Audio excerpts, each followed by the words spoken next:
말씀 함께 살펴볼 텐데요. 기억하실 분들 있겠지만 작년 5월에 민수기 13장 본문을 가지고 승리의 길을 선택하라 이런 제목으로 설교를 한 기억이 있습니다. 자, 그래서 15장 앞의 내용을 좀 궁금해하실 것 같아서 민수기 13장과 14장 내용을 좀 요약해 드리자면, 민수기 13장은요 이스라엘 백성들이 가나안 땅의 입구라고 할 수 있는 가데스 바네 바란 광야에 이르게 되고요. 이곳에서 12명의 정탐꾼을 보내어 그 땅을 탐지하는 내용을 담고 있습니다. 가데스 바네아, 즉 바란 광야는 가나안 땅과의 이렇게 경계 지역이라고 합니다. 이스라엘 백성들이 지금 가나안 땅과 경계 지역이 이 바란 광야에 머물고 있다는 것은 주님께서 그들에게 약속하신 가나안 땅이 그들 바로 앞에 이렇게 놓여 있다. 즉 이스라엘 백성들의 눈앞에는 약속의 땅 가나안이 이렇게 떡하니 펼쳐져 있는 상황인 것입니다. 이곳 가나안 땅의 경계에서 이스라엘 백성들은 어떠한 선택을 해야만 했습니다. 그래서 이 민수기 13장에 언급된 가나안 정탐에 대한 이야기는 바야흐로 이스라엘 백성들이 광야 생활을 종식하고 가나안에 입성할 것인가, 아니면 기약도 할 수 없는 이 광야 생활을 계속할 것인가에 대한 이 갈림길에서 한 가지 길을 선택하는 선택에 대한 내용을 다루고 있는데요. 결과적으로 이 선택은 이스라엘 민족 전체의 운명을 결정하는 중대한 선택이었던 것입니다. 자, 그런데 잘 아시는 것처럼 이스라엘 백성들은 어떤 선택을 하게 됩니까? 그들은 하나님께서 비전을 주시고 계속해서 말씀을 통해 내가 이스라엘 자손에게 주는 가나안 땅, 이와 같은 너무도 확실한 말씀을 주셨음에도 이들은 다수의 정탐꾼들이 전해주는 이야기에 불안해하고 낙심합니다. 믿음을 잃어버리게 됩니다. 그래서 부정적인 결론을 내리고 있습니다. 40여일 동안 정탐한 결과로 가나안 땅이 아주 비옥하고 기름진 아주 좋은 땅이라는 사실을 그들은 발견하게 되지만, 한편 그 땅에 살고 있는 사람들은 마치 거인과도 같고 성읍은 심히 견고하고 크다 이런 보고를 하면서 10명의 정탐꾼들은 가나안 땅을 포기하는 것이 좋겠다는 의견을 이렇게 제시를 하게 됩니다. 그 정탐꾼들은 처음에 가나안 땅에 들어가면서 하나님께서 자신들에게 그 땅을 주시겠다 이렇게 약속했으니까 그 땅은 아주 비옥하고 풍족한 땅일 뿐만 아니라 그 땅을 얻는 데에는 그 어떤 어려움도 없을 것이다, 그 어떤 문제도 없을 것이다 이렇게 쉽게 생각했을 것입니다. 나름대로 많은 기대와 희망을 가지고 그 땅으로 들어갔을 것입니다. 그런데 막상 그 땅에 들어가 보니 그들 눈앞에 펼쳐진 상황들, 현실들을 보면서 너무도 크게 실망을 하였고 마음이 심히 낙심이 되었던 것입니다. 그래서 민수기 13장 33절 말씀을 보시게 되면, 거기서 네피림 후손인 아낙 자손의 고인들을 보았나니 우리는 스스로 보기에도 메뚜기 같으니 그들 보기에도 그와 같았을 것이니라. 자, 이들이 비하면 자신들은 그저 메뚜기와 같다, 이들 정탐꾼들은 이야기합니다. 이러한 의견을 들은 이스라엘 백성들은 지도자인 모세와 아론을 향해서 원망하는 모습을 보이게 되죠. 어떻게 탈출한 애굽인데 애굽으로 다시 돌아가자 이런 의견까지 나오게 됩니다. 급기야는요, 우리는 가나안 땅에 들어갈 수 있다, 하나님께서 우리에게 그 땅을 주실 것이다 말을 하고 있는, 어찌 보면 백성들 자신들의 안전을 위협하는 위험한 생각을 가진 여호수아와 갈렙을 돌로 쳐서 죽이려고까지 합니다. 이스라엘 백성들은 슬픔에 빠졌고요, 모세와 아론을 향해 불평하고 원망하고 있었고, 그리고 아직 일어나지도 않은 일들을 상상하면서 최악의 결론들을 내리면서 절망하고 있는 것입니다. 이러한 상황 속에서 하나님께서는 이스라엘의 믿음 없음에 대해서 진노하시며 그들을 멸하시려고 했지만 모세가 나서서 용서를 구하였기 때문에 하나님께서는 그들을 멸하시지는 않게 되었던 것입니다. 대신 하나님께서는 그들을 가나안 땅을 차지하지 못할 것이라 말씀하시면서 이스라엘 백성이 정탐한 날인 이 40일을 고려해서 하루를 1년으로 이렇게 쳐서 40여 년 동안 광야에서 방황할 것이다 말씀하셨던 것이 14장까지에 나오는 내용입니다. 그런데 지금까지 내용은 어물쩍 넘어갈 수 있는 자그마한 실수나 사소한 잘못이 아니었습니다. 이는 하나님을 멸시하는 아주 중대한 범죄였던 것이죠. 이로 인해서 이스라엘은 20세 이상 하나님을 원망한 출애굽 1세대는 여호수아와 갈렙을 제외하고는 아무도 하나님께서 약속하신 땅, 가나안 땅에 들어갈 수 없게 되었으며 40여 년 동안 자신의 지은 죄들을 담당하며 광야에서 방황하게 될 것이라는 이 징벌 고지를 받게 되었다는 것이 이 14장까지의 내용이었던 것입니다. 이스라엘 백성들은요, 사실을 왜곡하는 것까지 모자라서 하나님의 은혜를 망각하더니 급기야 하나님까지 부정하고 멸시하다 약속의 땅 가나안의 1세대들은 들어가지 못하게 됩니다. 이후 모세의 간절한 기도와 간구가 없었더라면 이스라엘은 마치 노아 홍수 때처럼 모세 가족 극히 일부를 제외하고는 다 사라질 크나큰 위기에 처하였던 것입니다. 자, 그런데 우리가 여기서 분명히 알아야 하는 것은 하나님께서 진정으로 원하신 것은 이와 같은 비극적인 결말이 아니라는 사실입니다.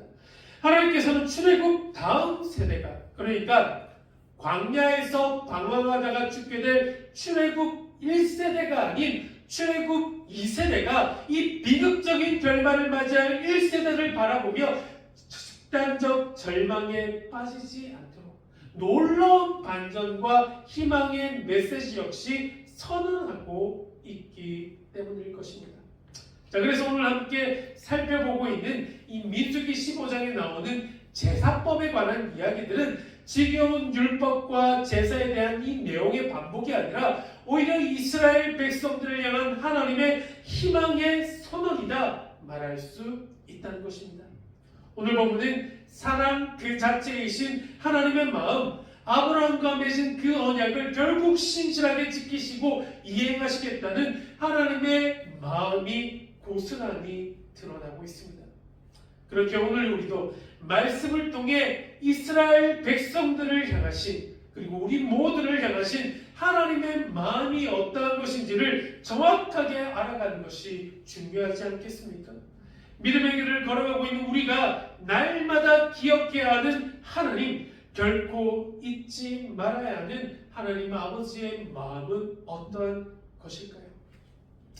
민수기 15장 41절에는 하나님의 마음이 너무도 잘 드러나 있습니다. 어떠한 마음이신가? 나는 여호와 너희 하나님이라. 나는 너희의 하나님이 되려고 너희를 애굽 땅에서 인도해 내었느니라. 나는 여호와 너희의 하나님이니라. 하나님은요, 애굽의 압제 속에서 탄식하고 신음하고 고통받고 있는 이스라엘 백성들의 하나님이셨습니다. 애굽에서도 그렇고 지금 현재도 물론이고 앞으로도 그러하겠지만 하나님은 너희의 하나님이 되시며 우리 모두의 하나님이 되어 주신다는 말씀인 것입니다. 하나님께서는 이스라엘 백성을 당신의 소유로 삼으셔서 왕같은 제사장으로 거룩한 나라, 거룩한 백성, 하나님의 소유된 백성으로 만들고 싶어 하셨습니다. 그래서 그들을 애굽 땅에서부터 구원해 내셨고 율법과 장막이라는 선물을 주셨을 뿐만 아니라 적과 꿀이 흐르는 가나안 땅 역시 그들에게 약속하여 주셨던 것입니다. 그리고 마침내는 약속하신 가나안 땅을 이스라엘 백성들에게 허락하여 주셨죠. 이것이 바로 하나님 아버지의 마음이셨습니다. 비록 그들이 수많은 범죄를 저질렀다 하여도, 하나님을 배반하고 멸시하였다 하더라도, 하나님께서 베풀어 주셨던 수없이 많은 은혜들을 망각하였다 할지라도 여전히 하나님께서는 그들의 하나님이셨던 것입니다. 그래서 지금은 비록 심판을 하고 계신다 하더라도 이 심판이 끝이 아니라는 데 은혜가 있는 것입니다. 결국 가나안 땅으로 이들을 이끌어내시겠다는 하나님의 마음과 계획이 이 말씀에 고스란히 드러나 있다라는 것이죠. 자, 그래서 민수기 14장 30절과 35절을 보시게 되면 여문의 아들 갈렙과 눈의 아들 여호수아 외에는 내가 맹세하여 너에게 살게 하리라 땅에 결단코 들어가지 못하리라. 그리고 35절도 나 여호와가 말하였거니와 모여 나를 거역하는 이 악한 회중에게 내가 반드시 이같이 행하리니 그들이 이 광야에서 소멸되어 거기서 죽으리라. 이처럼 무시무시한 심판의 말씀을 하셨음을 우리는 보았던 것입니다. 자, 그런데 이게 다가 아니고 이것이 끝이 아니었다는데 은혜가 있습니다. 이게 끝이 아니었어요. 자, 15장 2절 말씀도 이렇게 보시게 되면 이스라엘 자손에게 말하여 그들에게 이르라 너희는 내가 주어 살게 할 땅에 들어가서. 그리고 18절에도 동일한 말씀이 계속해서 반복되고 있습니다. 이스라엘 자손에게 말하여 이르라 너희는 내가 인도하는 땅에 들어가거든. 하나님께서는요 이미 이스라엘 백성들이 가나안 땅에 들어가게 될 것이다. 이것을 기정사실화해서 말씀하고 계심을 보게 될 것입니다.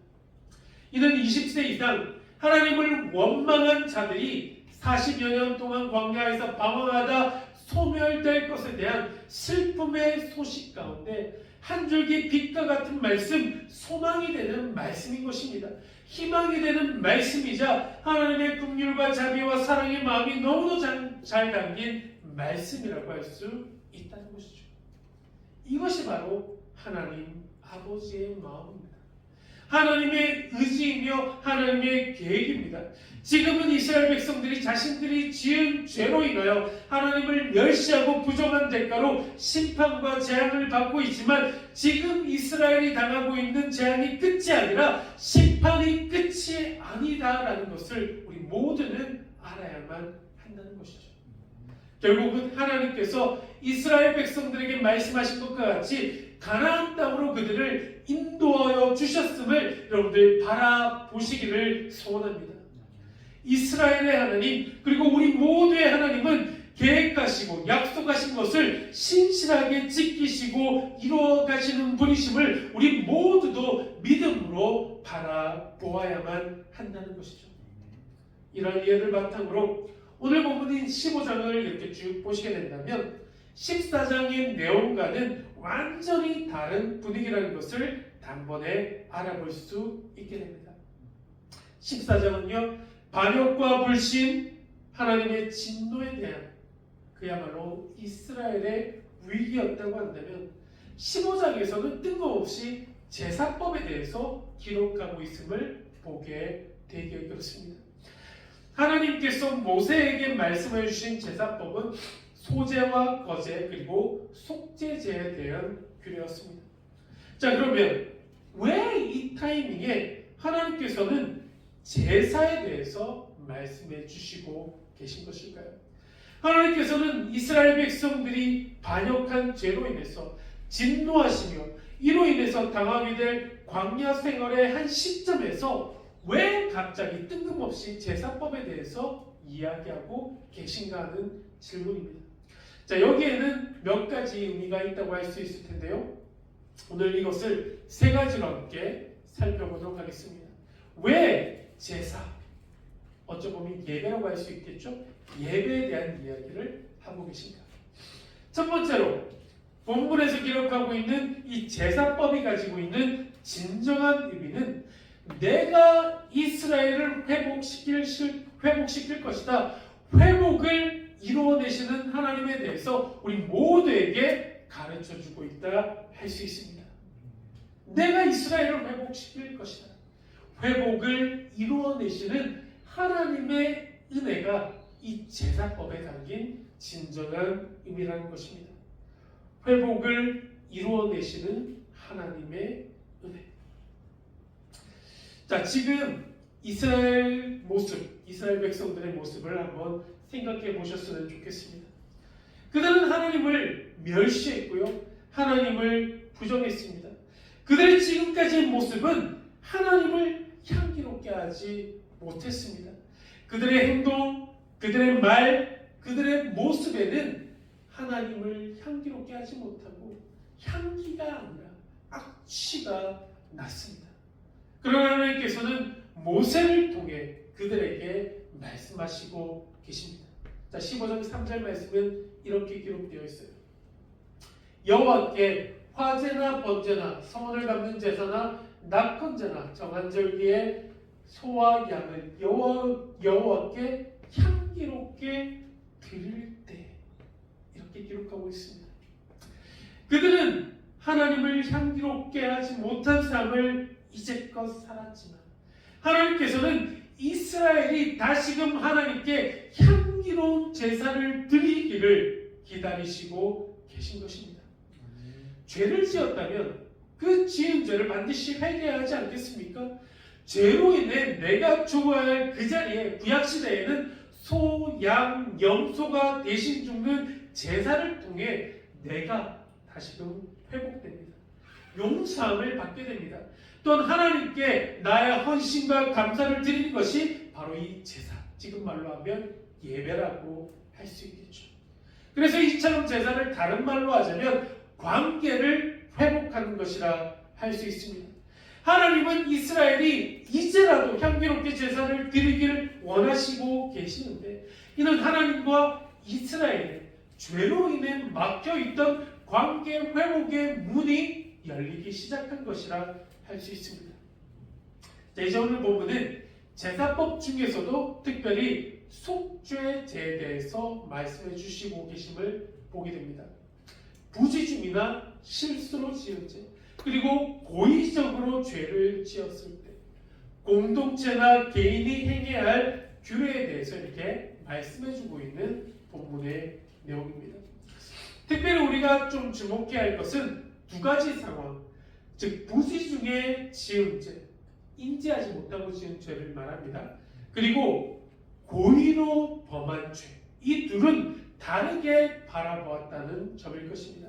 하나님께서는 부지중에 지은 죄와 고의로 지은 죄, 즉 하나님을 정면으로 반역하는 죄를 구분하고 계심을 알 수 있는 부분입니다.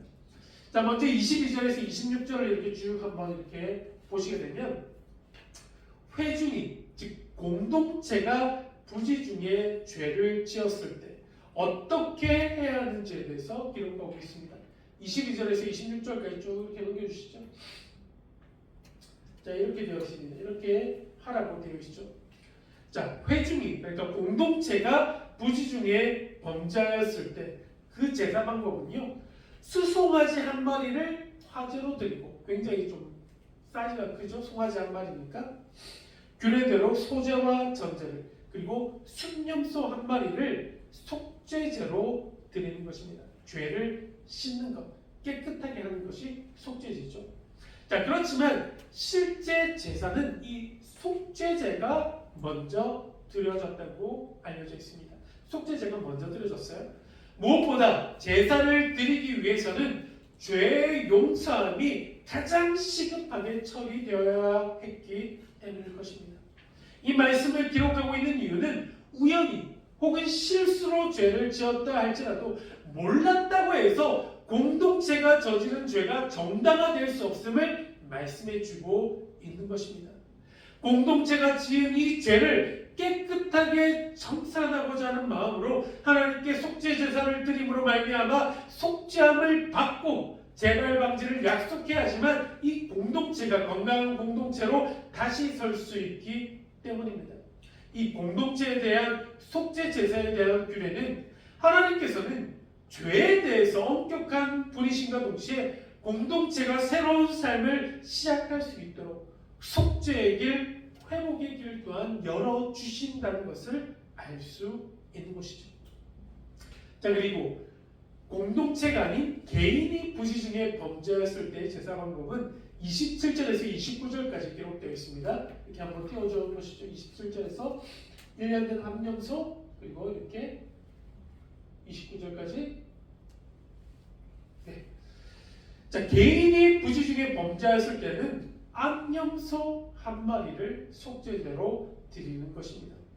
개인의 죄는 회중의 죄에 비해 당연한 이야기겠지만 적은 예물이 요구되었고 또한 융통성 있게 조절이 되었다고 합니다. 그러니까 원칙은요 1년 된 암염소를 드리는 것이었지만 경제적 능력이 좀 이렇게 없는 자에게는 산비둘기나 집비둘기, 새비둘기 허용되었다고 하고요. 이보다 더 어려운 극빈자에게는 식물이나 혹은 고운 가루, 식물 가루겠죠, 곡식 가루겠죠. 이런 예물로 대체가 되었다고 합니다. 그러니까 각각의 형평에 맞게 융통성 있게 조정이 되었음을 알 수 있다는 것이죠. 이것은 각 개인의 형편을 아시는 하나님의 그 사랑을 드러낸과 동시에 죄를 지은 사람, 그것이 부지 중이나 무지한 가운데 지은 죄라 할지라도 어떤 이유를 막론하고 속죄제를 통한 죄 문제를 해결해야 한다는 것을 의미한다 할 수 있습니다. 자, 그런데 여기서 우리가 더욱더 좀 주목해야 하는 부분이 있습니다. 이스라엘 백성들은 부지 중에 범하는 죄는 용서함을 받을 수 있었어요. 본문에 나오고 있는 것처럼 희생제물을 통한 속죄제나 손해를 보상하는 속건제징을 통해서 죄의 용서를 받을 수 있었습니다. 이것은 고의성이 없이 실수로 죄를 범했기 때문입니다. 자, 그런데 의도적으로 죄를 짓는 경우는 완전히 다릅니다. 의도적으로 죄를 짓는 경우는 심판을 피할 수 없다 기록되어 있습니다. 범죄인 줄을 뻔히 알면서도 고의적으로 죄를 지었기 때문입니다. 그래서 30절과 31절 이렇게 쭉 보시게 되면 본토일이는 타국일이는 고의로 무엇을 범하면 누구나 여호와를 비방하는 자니 그의 백성 중에서 끊어질 것이다. 그런 사람은 여호와의 말씀을 멸시하고 그의 명령을 파괴하였은즉 그의 죄악이 자기에게로 돌아가서 온전히 끊어지리라. 31절 말씀 계속해서 띄워주시죠. 자, 여기서 기록된 고의로 무엇을 범하면은 원어로 베아드라마라는 단어가 쓰였습니다. 베아드라마. 자, 이것은 직역하자면 손을 높이 들어, 손을 이렇게 높이 들어라는 뜻이 담겨져 있는 것이 베아드라마라는 겁니다.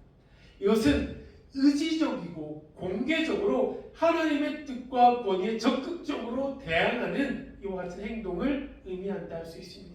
내가 이렇게 범죄할 것이다, 손을 높이 들어서 범죄하고 있는 경우겠죠.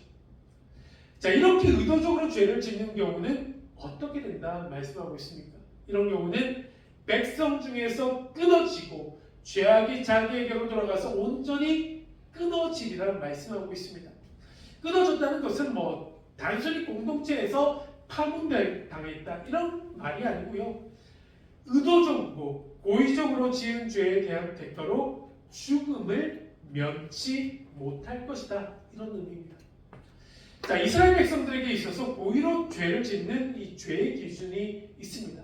그것은 보통 하나님과 관련된 것이 많습니다. 하나님과 관련된 주로 신성모독과 율법에 관한 것임을 볼 수 있는데요. 자, 본문은 크게 세 가지로 나누고 있죠. 첫 번째는 여호와를 비방하는 죄입니다. 비방하는 죄. 비방은 비웃고 헐뜯는 행위를 말하는 거죠. 그래서 여호와의 이름을 이처럼 비웃고 헐뜯는 것, 절대로 용서받을 수 없는 죄라고 말씀하고 있습니다. 자, 두 번째 31절. 두 번째 죄는 여호와의 말씀을 멸시하는 죄입니다. 이는 하나님의 말씀을 경멸하고 업신여기는 태도를 말하는 거죠. 세 번째, 하나님의 명령을 파괴하는 죄입니다. 여기서 파괴하는 것은 깨트리다 이런 의미로 하나님께서 지시하는 것을 따르지 않고 깨트리고 파괴하고 불순종하는 것을 말하는 거죠. 자, 이러한 모든 죄들, 여호와를 비방하고 멸시하고 하나님의 명령을 파괴하는 모든 죄들은 고의적으로 지은 죄들이고 이러한 죄를 지은 자는 결코 용서함을 받지 못할 것을 말씀하고 있는 것이죠. 자, 오늘 주신 이 말씀을 통해 우리는 어떤 것을 깨달을 수 있을까요? 그리스도인들이 살아가면서 짓게 되는 수없이 많은 죄들이 있습니다. 그 그것이 부지 중에 지은 죄, 실수로 지은 죄라 할지라도 우리 모두는 하나님께 회개함으로 나아가야 한다는 겁니다. 또 하나 알아야 하는 것은 하나님은 쉽게 분노하고 쉽게 심판하시는 분이 아니시라는 사실입니다. 70번씩 7번이라도 용서하라고 말씀하신 분이 우리 하나님이시죠.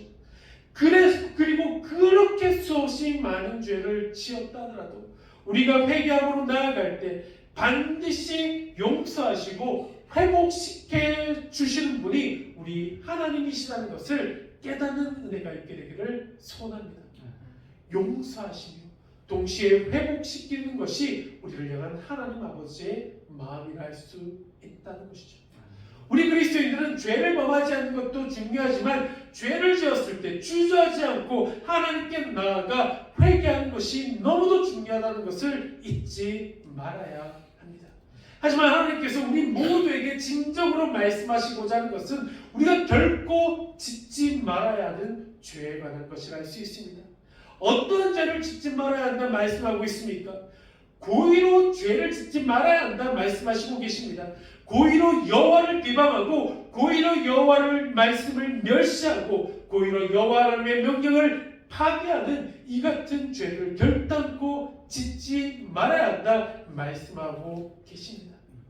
이런 죄를 범하는 사람은 그들의 지은 죄를 절대로 사함받지 못할 것이다 말씀합니다. 이는 그가 하나님을 알면서도 비방하고 있고 하나님을 알면서도 멸시하고 있고 하나님의 명령을 알면서도 고의적으로 어기고 있기에 그렇습니다. 이 민수기 말씀은 마태복음 12장에 나오는 성경을 모독하는 자가 사함을 받지 못한다는 그 예수님의 말씀과 그 궤를 같이 하고 있습니다. 그러므로 우리는 철저히 하나님의 거룩한 자녀로서 하나님의 종으로서 살아가기를 결단해야만 합니다. 날마다 우리는 하나님의 말씀 앞에 자신의 모습을 비춰보아야만 합니다. 하나님을 비방하고 하나님의 말씀을 멸시하고 파괴하는 고의적인 죄를 짓지 않고 살아가게 되도록 날마다 우리 자신의 모습을 살필 수가 있어야 하는 것이죠.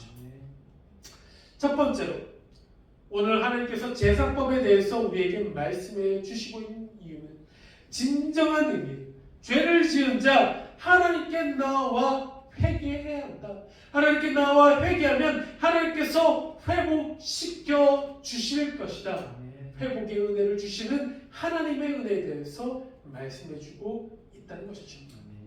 자, 두 번째, 이 제사법이 가지고 있는 의미는 하나님과의 언약은 그대로 유지되고 있다. 이 언약은 유지되고 있다. 이 언약을 지켜내시는 하나님의 은혜에 대해서 말씀해 주고 있다는 것입니다. 언약을 지켜내시는 하나님의 은혜. 이 언약은 계속해서 유지되고 있다. 비록 그들은 광야에서의 방황을 계속해서 해야 하겠지만 하나님과의 맺은 언약 관계는 계속해서 유지될 것임을, 유지되고 있음을 말씀하고 있는 것이 여기에 기록된 제사의 모습이 보여주고 있는 것입니다. 만약 하나님과 약속, 이 언약 자체가 깨어졌다면 하나님께서는 제사를 통해 이스라엘을 만날 필요가 없을 것입니다. 하지만 그들이 제사를 드릴 때 이 규례를 주셨다는 것은 하나님께서는 이스라엘을 계속해서 만나실 것이고 계속해서 관계하실 것을 의미하고 있다는 것이죠. 하나님과 맺은 언약은 계속해서 또한 변함없이 유지되고 있음을, 하나님과 이스라엘이 맺은 언약은 여전히 유효하다는 것을 이 제사법이 보여주고 있는 진정한 의미인 것이죠. 하나님과 맺은 언약은 계속해서 유지되고 있다. 하나님께서는 이 맺은 언약을 계속해서 지켜 나가시고 계신다. 자, 마지막 세 번째, 이 제사법이 가지고 있는 것은 이스라엘에게 소망이 있음을 보여주고 있는 것이라 할 수 있습니다. 제사법이 가지고 있는 소망을 가지게 하시는 하나님의 은혜를 보여주고 있는 것입니다. 너에게 소망이 있다. 자, 좀 전에 살펴본 15장 2절에서는 너희는 내가 주어 살게 할 땅에 들어가서 하나님께서 주셔서 이스라엘이 살게 될 땅에 들어가서 제사를 드릴 것을 말씀하고 있습니다. 하나님께서는요, 이 제사를 어디서 드리게 될 것인가? 너희는 내가 주어서 살게 할 그 땅에서 이 제사를 드리게 될 것이다 말씀하고 있는 것이죠. 이는 비록 현재 이스라엘은 광야에 있지만 하나님께서 주셔서 너희들이 살게 할 땅, 반드시 약속의 땅 가나안으로 들어가게 될 것이다 소망을 갖게 하는 말씀이라 할 수 있습니다. 이처럼 하나님께서 이스라엘 백성들에게 지금 제사법에 대해서 말씀하시고 계신 것은 이스라엘이 하나님과의 관계가 회복되기를 원하시는 마음 때문입니다. 하나님과 맺은 언약이 계속해서 유지되고 있음을 말씀해 주시고 계시며 장차 하나님께서 약속하신 가나안 땅에 들어가게 되는 소망을 가지고 이 광야에서의 삶을 살아가게 되기를 원하셨기 때문이다 할 수 있습니다. 그래서 이 제사법에 대해서 주신 이 말씀은 이스라엘에게 주시는, 하나님께서 주시는 희망과 소망의 말씀이며 하나님의 긍휼하심과 하나님의 사랑의 마음 그 자체라고 할 수 있을 것입니다. 말씀을 정리하고자 합니다. 믿음의 길을 걸어가고자 하는 우리들은 하나님의 말씀과 하나님의 명령을 따르고 쫓는 삶을 살아가야 한다는 것을 잊지 않고 기억함으로 살아가는 우리들이 되어야 할 줄로 믿습니다. 그러나 우리들의 모습은 너무도 쉽게 유혹에 빠져들고 너무도 쉽게 죄를 짓고 마는 어리석고 연약한 존재들입니다. 하지만 지은 죄가 있다면 철저한 회개로 하나님께 용서를 구하는 저와 여러분들 되셨으면 좋겠습니다. 회복을 허락하여 주신 하나님께 지은 모든 죄를 자복하고 회개함으로 나아가야지만 회복 또한 이루어질 수 있다 기억하시기를 원합니다. 또한 날마다 우리 자신을 살피어서 고의로 하나님을 비방하고 멸시하고 하나님의 말씀을 파괴하는 죄를 짓는 자들이 아니라 소망의 하나님을 바라보며 하나님의 언약 백성이요 하나님의 자녀요 하나님의 거룩한 자녀로서의 삶을 살아갈 수 있게 되기를 우리 주님의 이름으로 간절히 축복하며 축원드립니다. 아멘. 하나님 감사합니다. 오늘 주신 말씀을 통하여서 이 놀라운 은혜를 허락하신 하나님의 그 마음을 저희가 조금이라도 알아가는 시간 되었으면 좋겠습니다. 하나님께서 우리에게 너무도 놀라운 은혜들을 때때로 저는 삶의 모든 순간들을 통하여서 허락하셨는데 우리는 그 은혜를 망각하고 잊고 살았는지 돌아보게 하시고 이제는 은혜 받은 자로서 은혜를 기억하는 자로서 거룩하게 하나님의 자녀로서 올바른 모습으로 살아갈 수 있는 저희 모두 될 수 있도록 은혜 다하여 주시옵소서. 죄를 지었다면 하나님 앞에 자복하고 회개함으로 나아가게 하셔서 회복을 허락하실 하나님을 바라보게 하시고 말씀을 파괴하고 하나님을 비방하는 그와 같은 어리석은 죄를 짓는 자들이 아니라 하나님을 바라보며 하나님의 언약의 백성으로서 거룩한 삶을 살아낼 수 있는 저희 모두 될 수 있도록 은혜 더하여 주시옵소서. 날마다 하나님의 은혜 속에 거하게 되기를 원합니다. 나를 지으시고 부르시고 나를 살리시고 새 생명 허락하신 하나님을 바라보며 하나님만을 바라보며 살아갈 수 있는 저희 모두 될 수 있도록 주님 은혜 더하시고 함께하여 주시옵소서. 이제는 우리 주 예수 그리스도의 은혜와 하나님 아버지의 극진하신 사랑하심과 성령님의 감화감동 교통하심의 은혜가 이제는 받은 은혜 잊어버리지 않고 날마다 그 은혜 기억하며 은혜 속에서 살아가게 되기를 소원하는 이 자리 머릿속에 살아가는 모든 교회 성도님들의 삶과 삶의 자리 가운데 지금부터 영원토록 함께하여 주시기를 우리 주 예수 그리스도를 받들어 간절히 축원드리옵나이다. 아멘.